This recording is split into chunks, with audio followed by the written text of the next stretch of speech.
Let's welcome in some guests, huh? Yeah.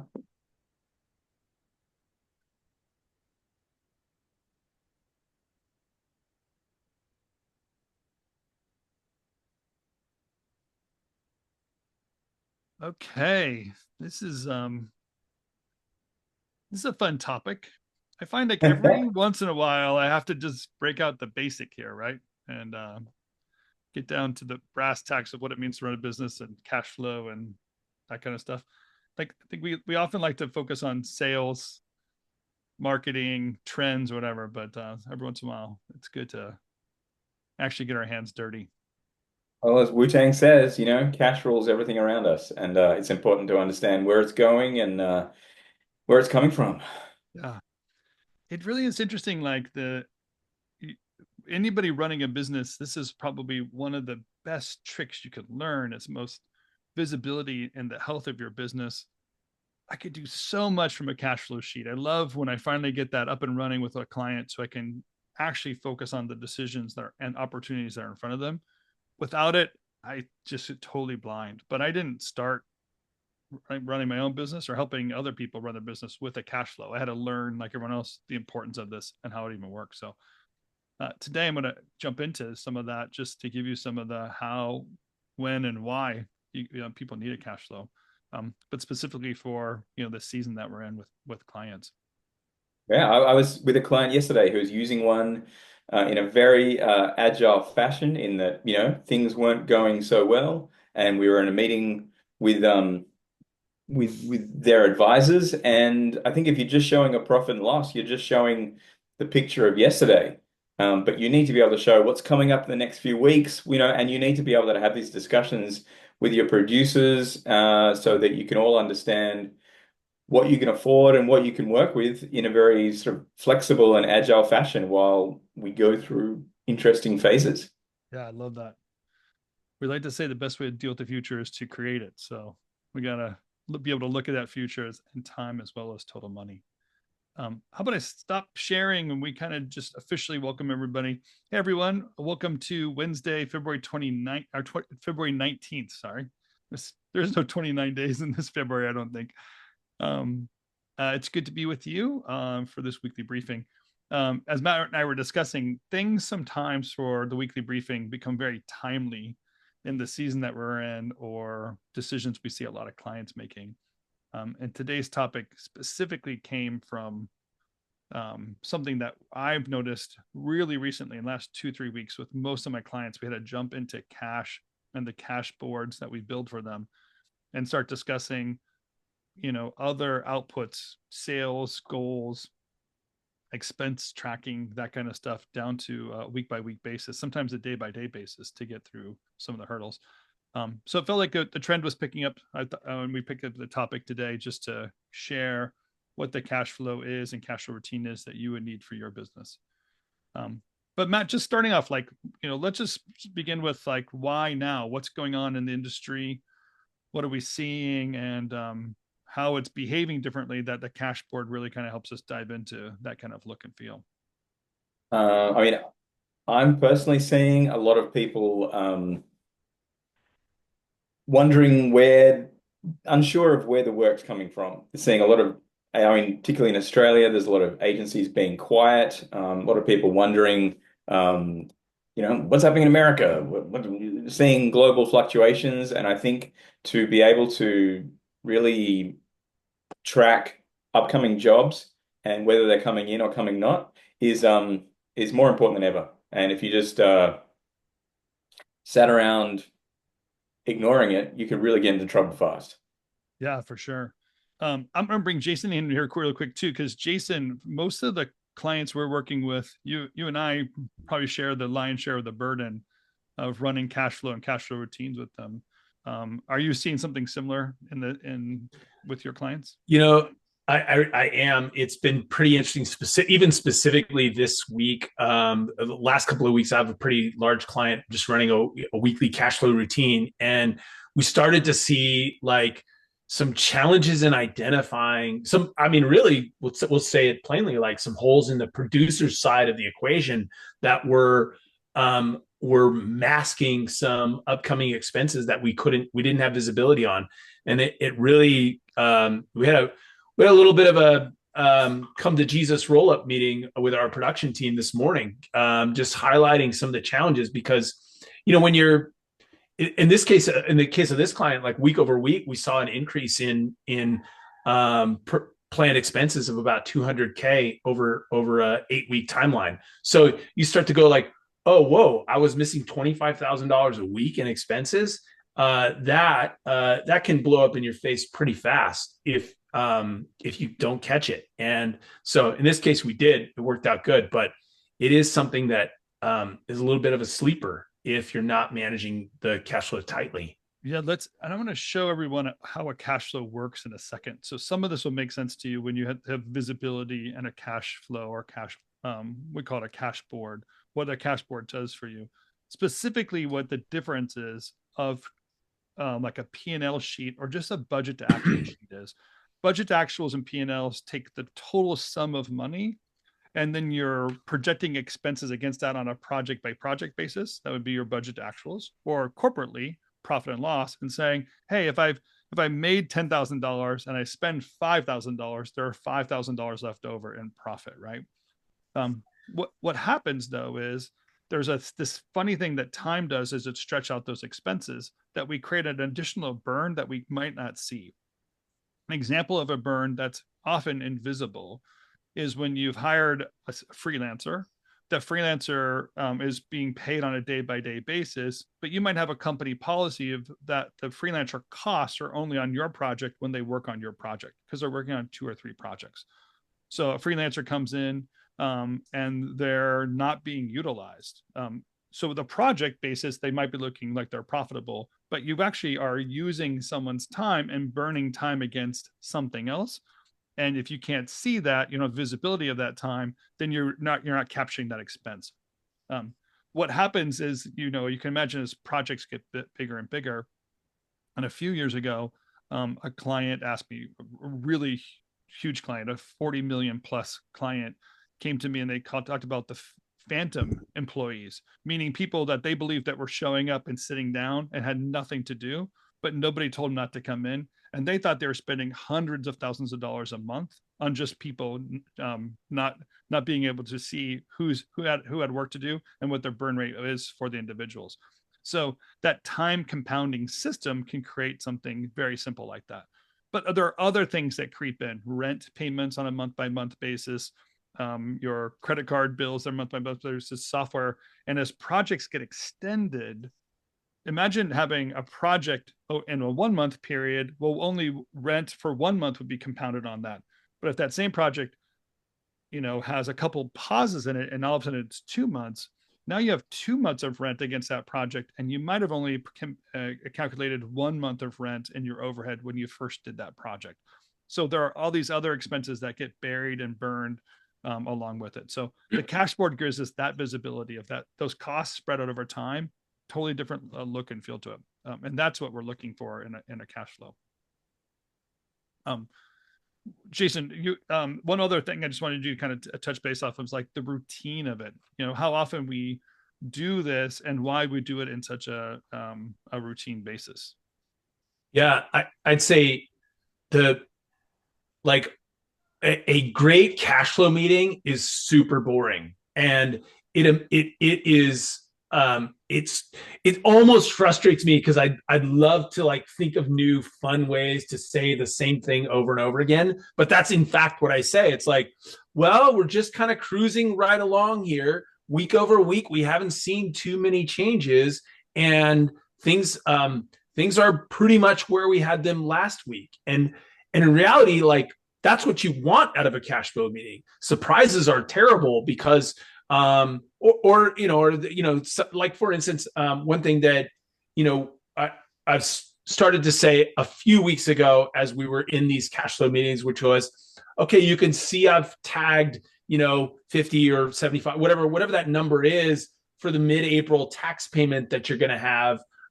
Those are the kind of highlights that you want to maintain. But most of the time, it's kind of this is lather, rinse, repeat, people. This is pretty much the same data we looked at last week. And I always grade against that a little bit because I want to make it exciting or seem like there's more to it. But the reality is, like, if there's a surprise, then your cash flow wasn't doing its job.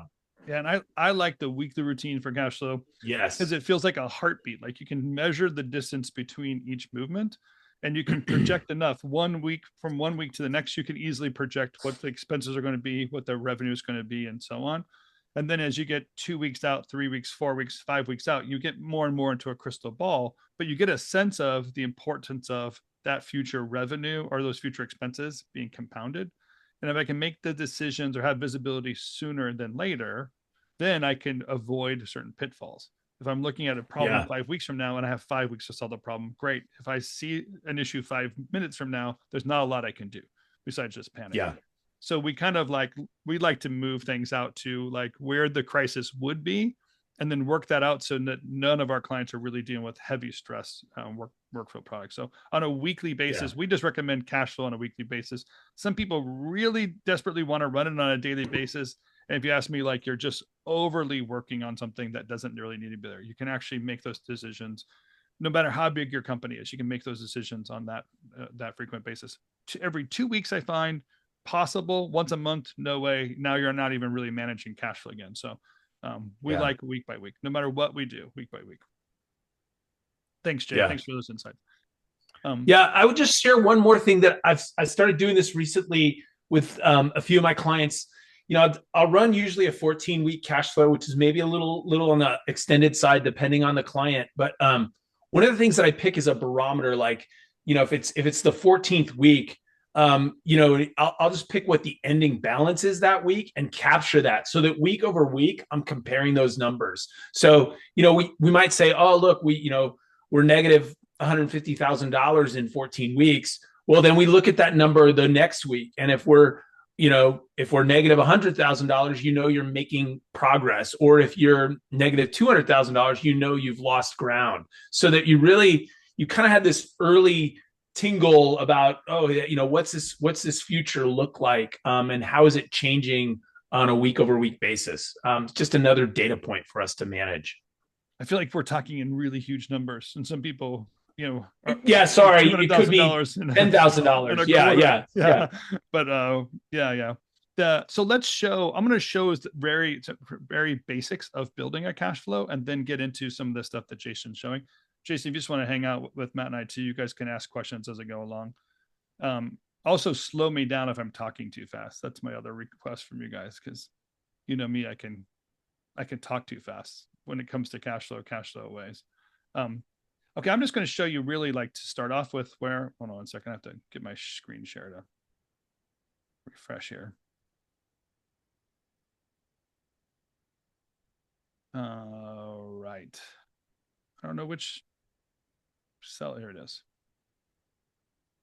I thought I would just show you what a cash flow is made out of. So I'm going to start with a blank screen. This is to prove to you I'm not doing any magic at all. This is nothing up my sleeve. I'm going to start with a blank screen and show you how this thing works. It's actually very simple to start. So all cash flows start with a starting balance. This would just be like what you have in your bank account right now. This is so not magic. You're going to watch me poorly type for the next 5 minutes here, because I'm really bad when people are watching me when I type. So we often start with a starting balance. With the example I have right now, I'm running $72,000 currently in the checking account for this client.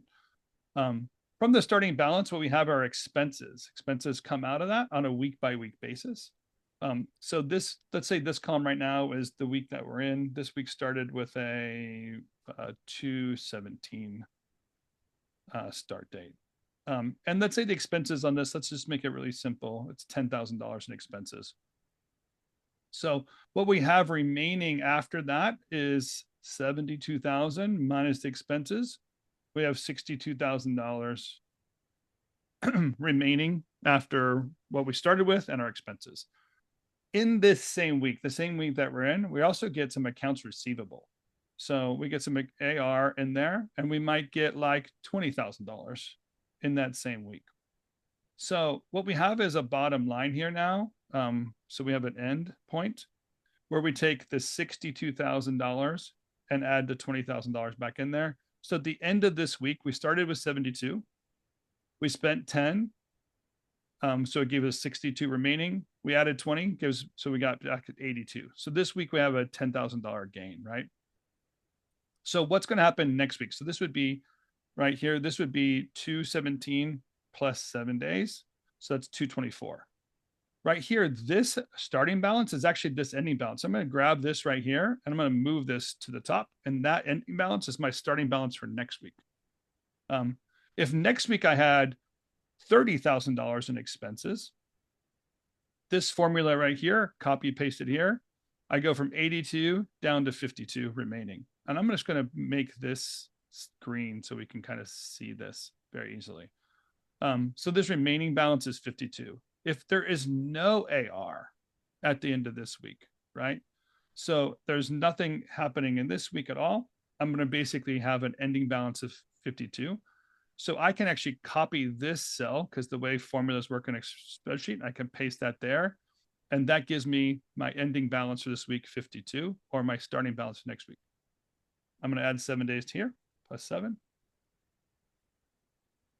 And I'm going to copy these formulas now on a week-by-week basis.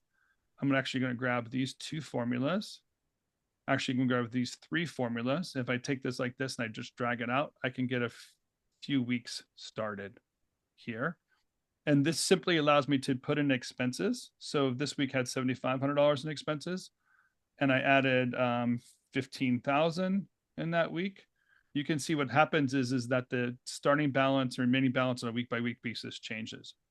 So I'll do one more expense here of I'll just put 3,500 for this week, and this one $750 AR.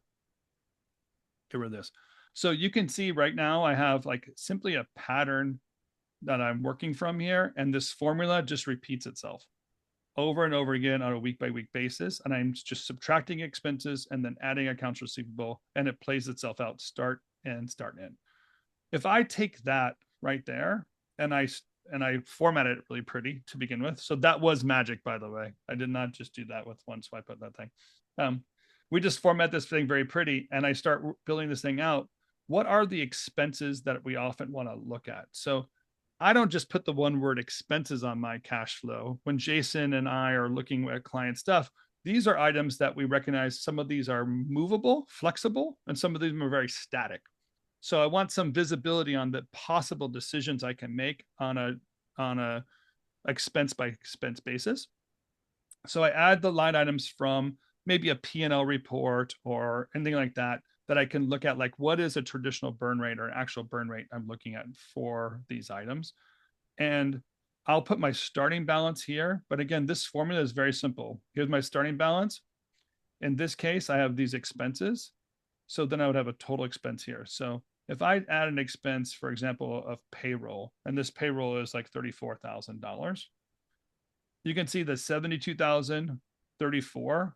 I actually have total expenses. So if I had owner wages of 10,000 for that same time period, I now have a total of $44,000 in this week. So 72 minus 44 is 28. That $28,000 is right here. And all this formula is this equals the remaining balance from the week before. So that's all it says, equals remaining balance from the week before, just like I showed you in the first example. I'm going to add to this eventually accounts receivable to add to it. But right now I want to plug in these expenses on a pattern. So for example, the pattern of a payroll is like the 15th and the 30th. So it might be here, it'd be here, it'd be here, and so on. I just kind of like, it's every other week, but on a 4-week cycle or 5-week month, there might be a skip a month. So I can easily plug in those items. There's payroll taxes and benefits that plug in, but benefits might only happen one time a month at the beginning of the month, $4,000 or so. So this pattern is a once a month payment. And rent is the same way. I pay rent at the beginning of every month, and it's like $2,800. So I'll plug that in here. This would be this week, March 29th would be the week I do that.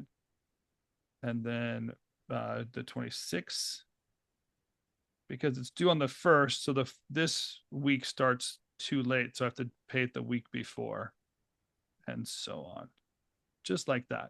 So if I start programming this stuff out, what I end up with is something that looks like this. Ignore these rows just for a second here. As a matter of fact, I'm just going to delete those just for a quick second.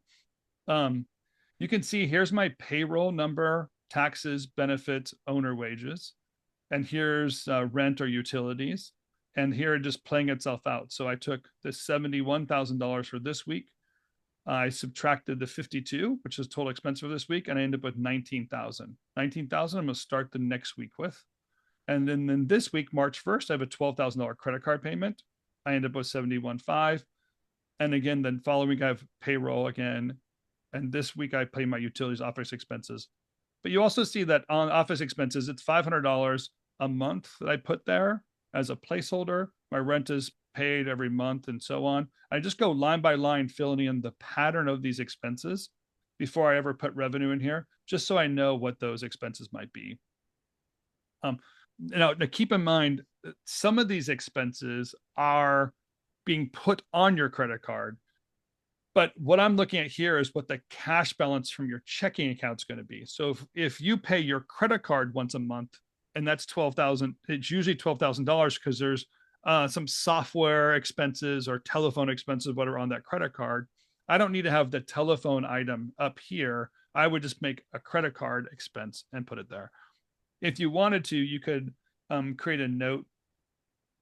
I do this with some people, and I say, like, here's your telephone, and that's like 1,200, and this is software, and that's like 600 software, and so on. I might create a note of like what that 12,000 is made up of, meals, whatever I'm projecting as this placeholder.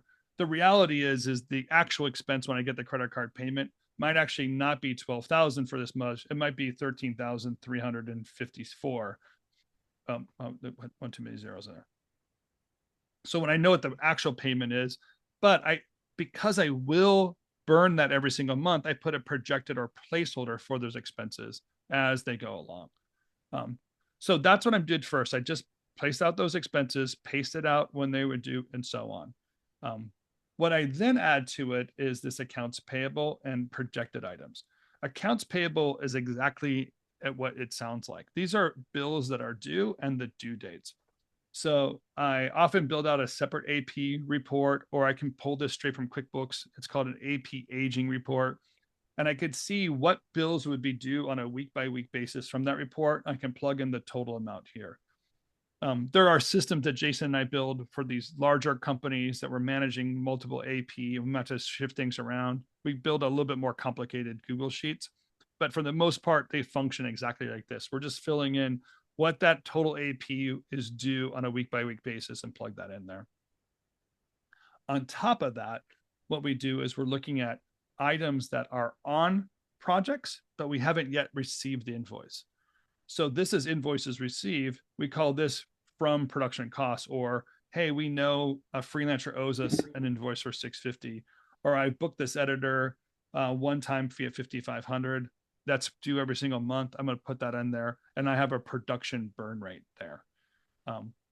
One item that's currently missing is that this is only actual costs sitting here so far that I know is true, but I know no matter what, I'm going to have a burn rate for production if I keep on going as a company. So even though I might not have projects coming in, the reality is I use freelancers, a certain amount of freelancers on a week-by-week basis. I should put a placeholder in place. So usually what I do is I find about an average, and then looking 6 to 8 weeks out, I just take a placeholder and I copy that across the entire base here. So I know that, like, theoretically, practically, I'm actually going to spend some money on projects, because those projects will get awarded. I'm going to have a cost there, and I want to be able to put that placeholder in there. So this is me building out the expense items or cost items. Jason, did I miss anything in thinking about that or putting that stuff out there? No, not at all. Cool. Definitely that from production costs line 9 that you have there. That's so critical because that's like the long range input or intelligence from your producer that tells you, oh, like I have these freelancers booked, that kind of stuff. So that's really great. And this is why we do this in Google Sheets. And there are softwares out there that try to build this stuff, but to make this as easy as possible so that people are willing to do it on a week by week basis, manage it, and have the effect on it, we want to make this as simple as possible. And we want to pull those numbers in. Other softwares won't ever pull those numbers in. We have to somewhat grab it from QuickBooks or Harvest or anywhere that's giving us projected costs and be able to pull that stuff in there very manually, very temporary. But it's okay to put something temporary as long as you are recognizing it's true and it's out there. That's what we want to fill in those blanks for. So those are our expense items. You can see starting at 72,000, this company is just going to burn money without any revenue. So we have to start filling in the revenue numbers. When I add in revenue numbers, the first thing I do is just start with active projects and the total amount. And that might look like this here. These are all projects based off of The Simpsons. So The Simpsons are very busy on these items here. But I look at the projects that are currently in-house and the total revenue that's remaining on those projects. You also see that I have this projected sales items and projected sales revenue here. So I start with that basis. And then what I do is I figure out when these payments would be due. So for example, this $12,500 remaining here on the Duff Beer project, it's actually the last payment for the project, and it's coming in soon. So it's going to come in this week. Krusty Burger also, it's the last payment for that project. It was a live action shoot that we did, and that's going to come in here. These items here, this one is a pretty short order. And this Springfield nuclear plant, the nuclear plant are horrible to paying. We did this project 2 months ago, and they're probably still not going to pay us that $6,000 till forever. We'll probably be moving this 5 or 6 times, to be honest, before we ever get this job done. And then these items, I might be 50-50 payments. So this is the first 50% for that project. And then if I just grab this formula right here, I can just paste the formula there and get the second 50%. Same with this project, Itchy and Scratchy. The first payment would come in here, and I can just copy that formula here, and the second payment comes in here. I start filling out when I believe those payments would come in. Now, many of you might have an accounts receivable report. You might have it when invoices are due based off of the due date on the invoice. Here, we're actually putting the forecast date. What we like to say is the date we actually believe is going to hit our checking account. So for example, the $6,000 was due 2 months ago, but they're horrible at paying. They always give us the runaround because they're the nuclear plant. And reality is we're just going to put it out here as a placeholder, hoping it eventually comes in. Usually when I lock things that I know they're more true than not, I make them bold. Sometimes if I'm not really sure what it is at all, or I haven't even sent it out yet, I might gray out these numbers. I gray them, but put them in place because it lets me see that my current calculation, this $33,000 in AR, requires it, but I don't know if it's really that dependable. So visually, I can kind of see like what's dependable and what's not. So just some other visibility items we have there. So this AR, as I fill out these items here, you can see I also have a calculation here that just calculates all the accounts receivable in that column. And on a week by week basis, I could see my AR. So what happens is you end up a cash board, something like this. I have all my accounts payable items in here. Oh, I got to put that $2,500 in this one too. I didn't have that. That's 25,000. Make that 2,500. Give me a quick placeholder so I have that projected burn rate for projects. And then here I have all that AR, and I filled in what I believe the dates are. Again, like these are more solid. I know these are coming in. These is less solid. So I might make these gray and so on. Just give me some understanding and visibility. So that's how I build a cash board. I just recorded this. You can watch the playback. You can watch me go it slowly through the thing. But I always like to do this at the very beginning and talking about cash board so you can really see what this cash board is made up of, kind of before I share with you what I see on a cash board. So I'm going to pause right there. make sure there are any easy questions I can answer before I move on. I'm about ready to show you what this cash board is showing us and how to kind of work around that using this example client. Any thoughts or comments, questions I need to catch up on before I jump to the next 10 minutes here? I don't need to pause for long. So if you guys don't have it, you can always just turn on your microphone and shout out to me too as I'm doing something. Okay. So based on how I built that cash board, and this is based off of a somewhat based off of a current client and what they're up against. I took a couple of liberties here so I can show you what cash issues you might be facing and then show you how to correct that or get rid of that. But looking at what this client is up against, having their accounts payable, current production costs, and then their average burn rate, as well as current projected accounts receivable, what I want to do right now is align my expenses to those receivables. So I start all of my cash board meetings and all of my cash flow conversations with accounts receivable, because I need to know if anything on a week by week basis has any of this changed. So for example, this $20,000 from Itchy and Scratchy, I thought it was going to come in here, but at the beginning, I now realized it's actually come in 2 weeks later. So if it comes in 2 weeks later, you'll see like the financial hit it's going to take on me. If here I was only down $12,000, if I move it 2 weeks, now I'm down $32,000 in that same week. So it creates a larger hurdle for me. I need to start moving some of these expenses into the right locations and knowing when they get paid or not. Super great. And I always leave my AR active in the week it's paid. So for example, this is the week of February 15th.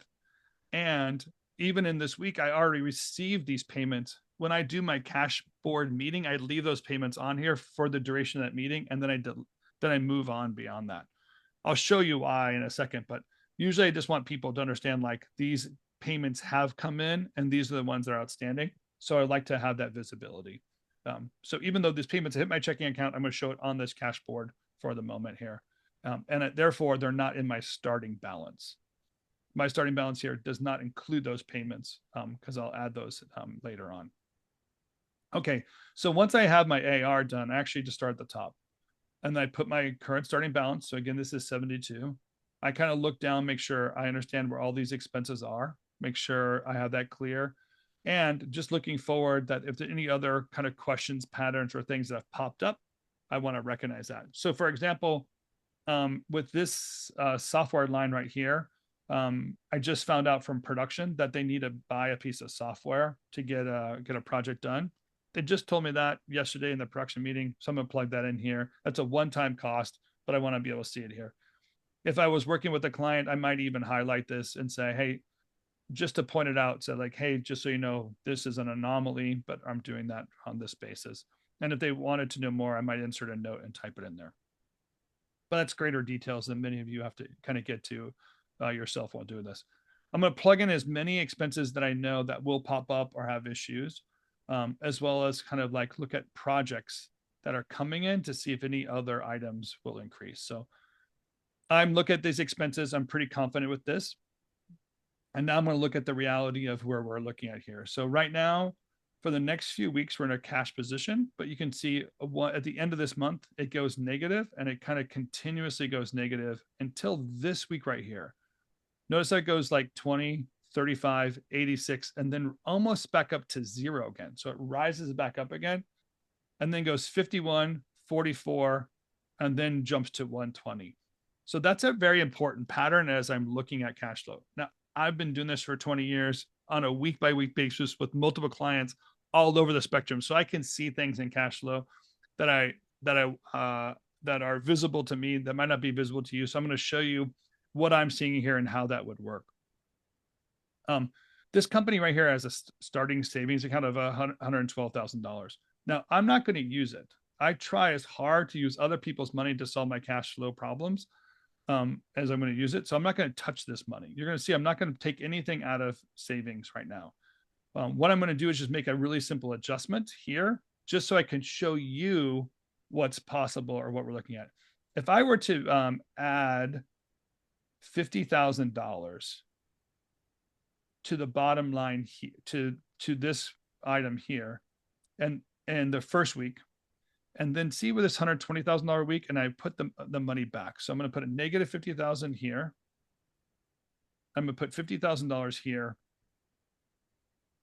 So I now have a $50,000 delta.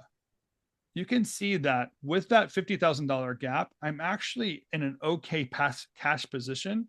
There's a couple of still lower weeks, but it's green from here, and my last green date is April 19th. So that $50,000 in adjustment, if I can capture or move expenses or revenue of about $50,000 within the weeks, I can actually extend what looked like a really bad cash flow of only 3 weeks to an extended cash flow of about 8 weeks with that $50,000 in adjustment. So that's what I can see personally without having to look at it. I can see that because I look at this high spot here and the other low spots and the pattern of when it really just jumps up to the next level. And then I can see kind of like the opportunities or the deltas that are in there. So the first thing I want to lock in here is there $50,000 in any money that's outstanding that should or could be moved forward into that time period.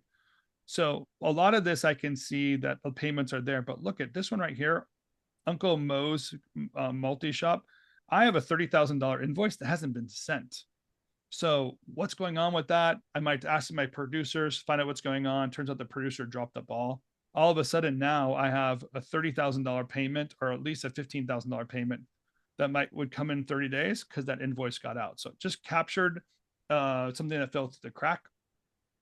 And the next $30,000 or $15,000 to make up the difference would be filled in there. So that's already like the beginning of what the issues are.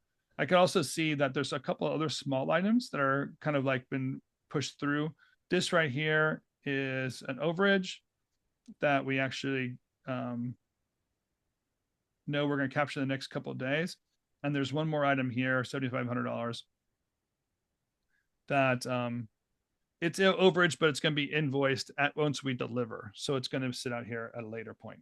But right now, now all of a sudden you can see where I wasn't looking at much. I was looking at negative $1,500, and now I can see the beginning of that green popping up here and what those weeks look like. So that's the first thing I would do. The next thing I ask is like these projected projects, when would they land and when would those costs show up? So for example, this the Gilded Truffle slideshow project here. If this $60,000 got awarded this week and we invoiced next week, I can expect 4 weeks out from that. So 1, 2, 3, 4, the first 50% payment for that. And then it takes us 4 weeks to deliver, and then 4 weeks after that, and I'd get the next $30,000. So just looking at this one project, we have a lot of confidence it's going to award. We just haven't got the award from them yet. I'm going to place that in there as a placeholder. I don't always like to look at that. Like I want to be really clear if it doesn't come in, because that's kind of world we're living in nowadays. We can't depend on this stuff, but I can kind of look at that and understand what that project would mean for us. One other project I would say, like we've been heavily talking about, is this project here, this $40,000 project.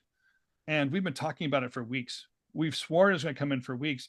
And we recognized like 2 weeks ago or 3 weeks ago, we thought this project was going to land and get our first payment in right now, or 2 weeks from now.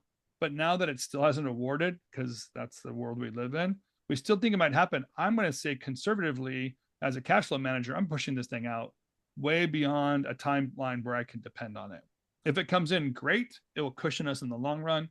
If it doesn't come in, I haven't burned myself too badly expecting it to solve this problem for me. So I'm going to leave this problem visible to solve some other way than hiding it with this project that seems like iffy right now. These other items, I have some probability, but not a lot of confidence.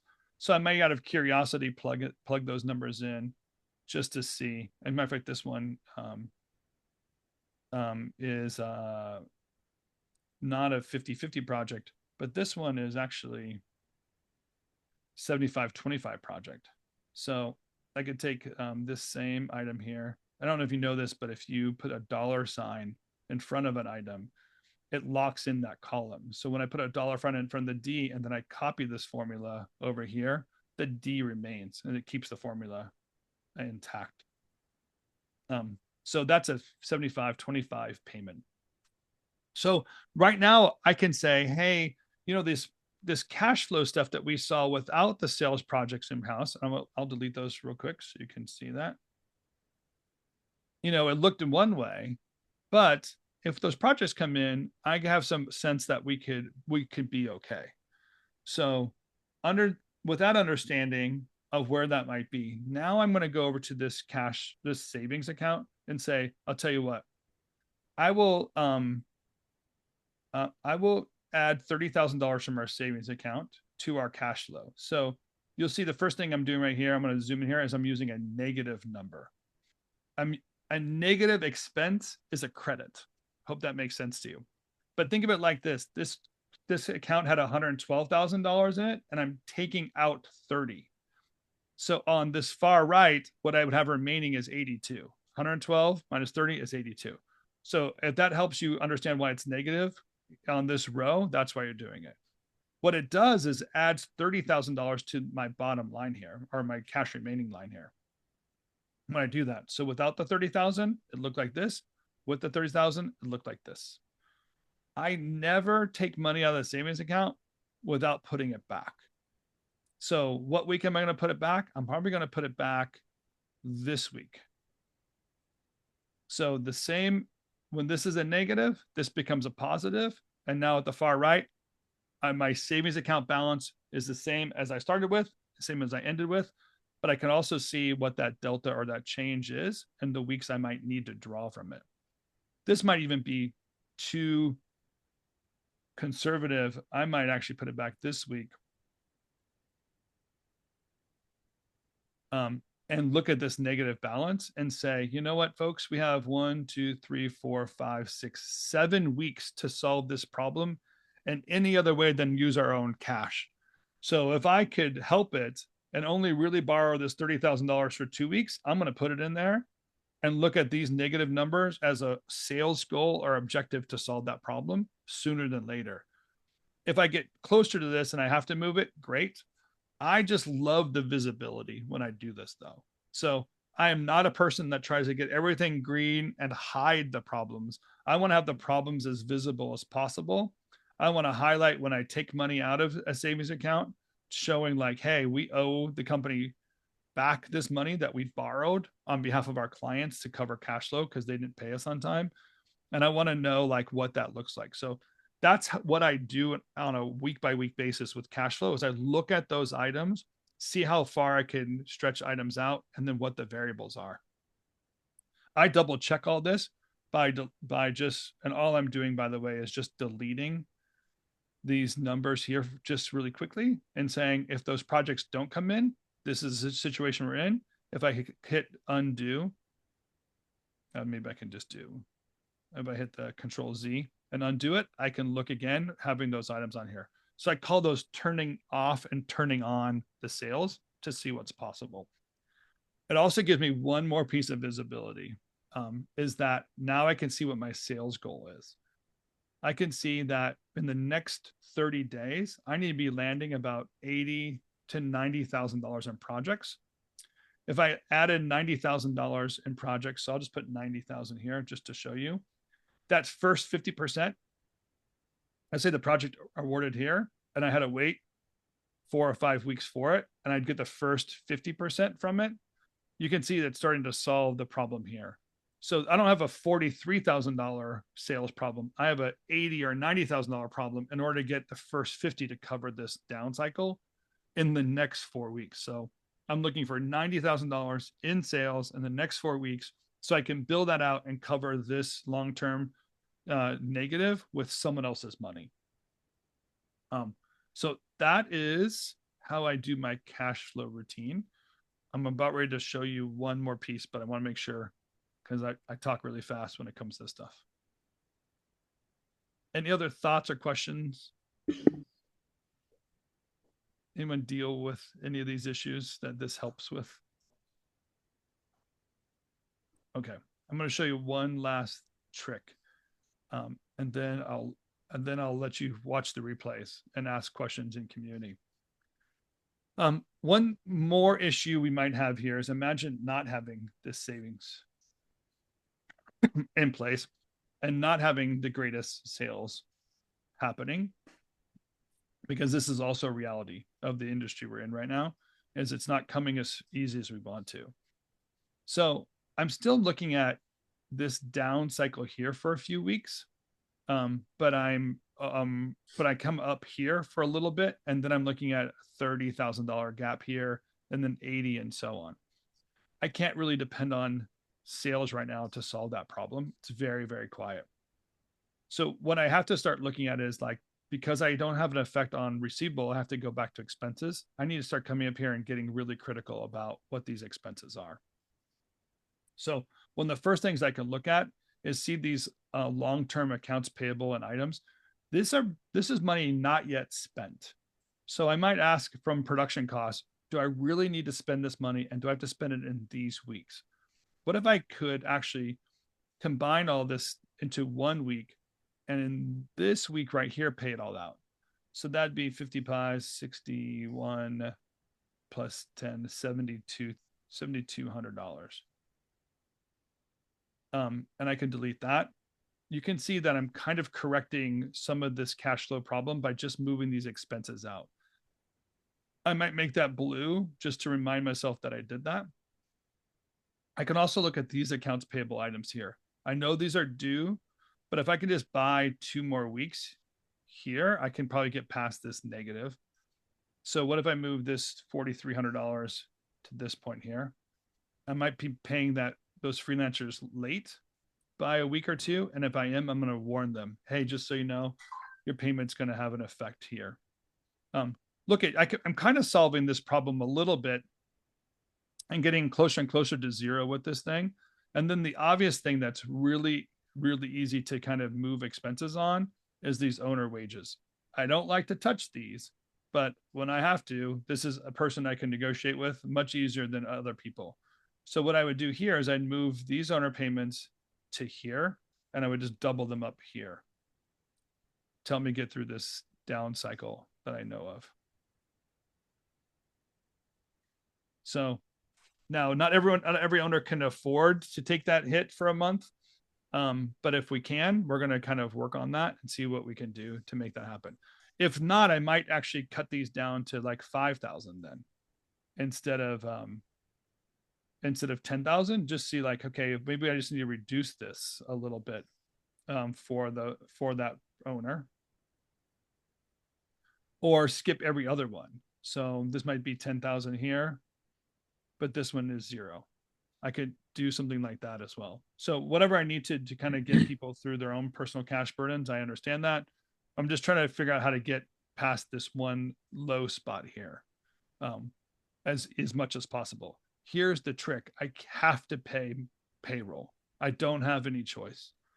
So I might leave my cash board looking like this at the end of this week, and next week get to it and realize, hey, you know what? Nothing else really happened. So these negatives are real. Sorry, owner. We might need to just move your payment back as soon as possible, just 2 weeks, and buy myself those 2 weeks there. So this is where I'm adjusting whatever I can in flexible expenses to buy myself the time to get in some of these sales items or get more visibility on sales. That's another possibility here. The reality with this business is they're having low utilization of these employees. As sales aren't coming in, they're recognizing this isn't really going to work out either. So one last trick that Jason and I like to do is we build a quick payroll summary, each person and their titles, what their annual pay is going to be, and what that would be per paycheck.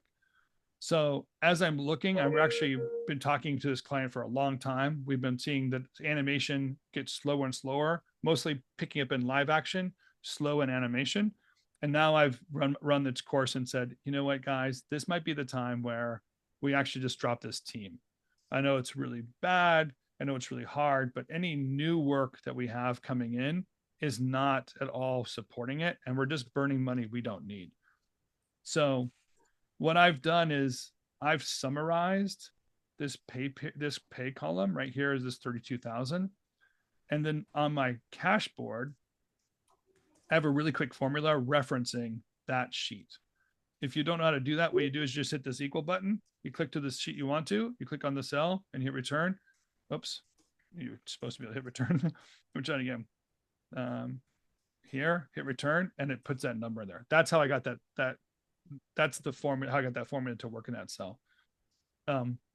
So this 32,000, I'm going to see if I can't reduce that and actually help me get past some of these issues here, which is underutilized things. So if I say, hey, let's think about laying people off in the next 2 weeks, 2 to 3 weeks, and I would not have this animation department at all, I can actually delete that, look at a new projected payroll and how that payroll would play itself out over time, and look at reality is the company is now right sized. I didn't need sales to get me to that point.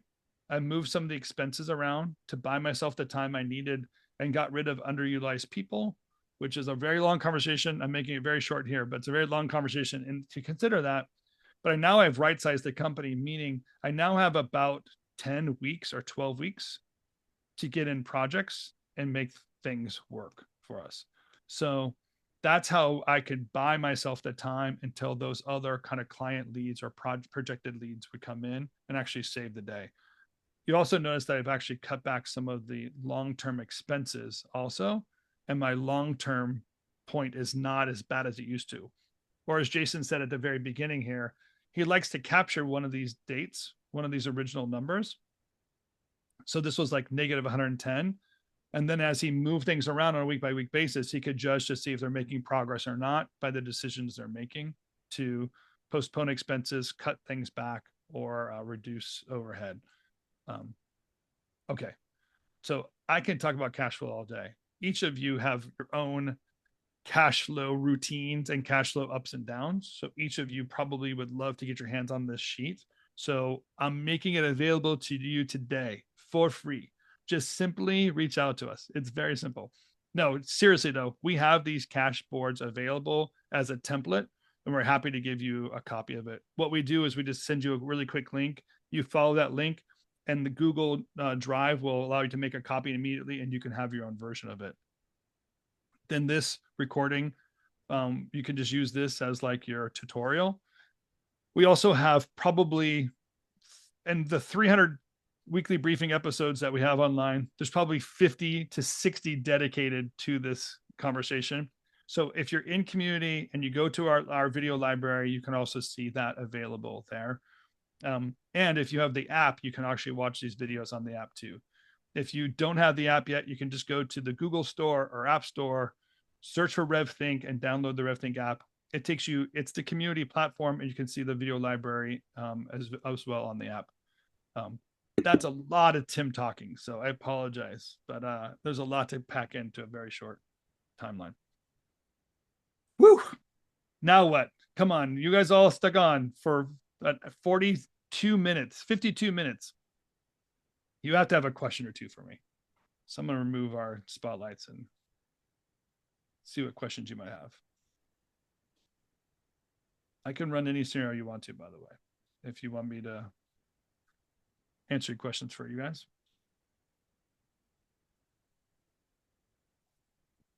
Nothing? Okay. Then let's do this. I will make sure that each of you get a copy of this sheet. What we'll do is you all registered when you came in, so Eric can reach out to you, give you a link. Thank you for coming. So we'll get an email out to you. I'll also post this probably in the next 12 or 15 hours on community with the link there as well.